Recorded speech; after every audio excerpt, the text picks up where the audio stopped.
Ayan, sa wakas nagkita na rin kami ni Jessica Soho. Ay, Jessica Toho pala. Siya nga pala si Dora de Zamboanga, isang sikat na vlogger at hindi lang vlogger kundi konsihal pa.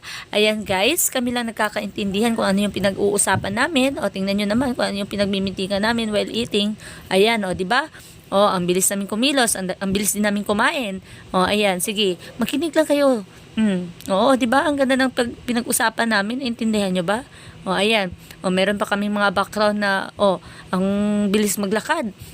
Ayan, actually guys, nandito po kami ngayon sa Palmeras.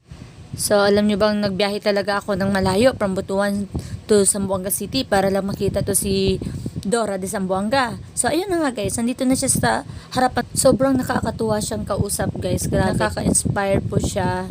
Sobrang humble, ang bait. Yan, konsihal na yan ha. Pero ayan, nung tinawagan ko siya na makipag-meet ako sa kanya, gusto ko siya makita sa personal.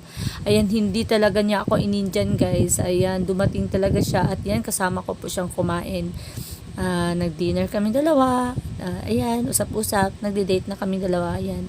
Hanggat matapos kaming kumain, ayun, kwentuhan pa rin. So, siguro naman, naintindihan niyo ang mga pinag-uusapan natin. Sa next video po guys, di ko na po i-timelapse para maintindihan nyo talaga kung ano yung pinag-uusapan namin. Ayan, thank you for watching everyone. God bless you all.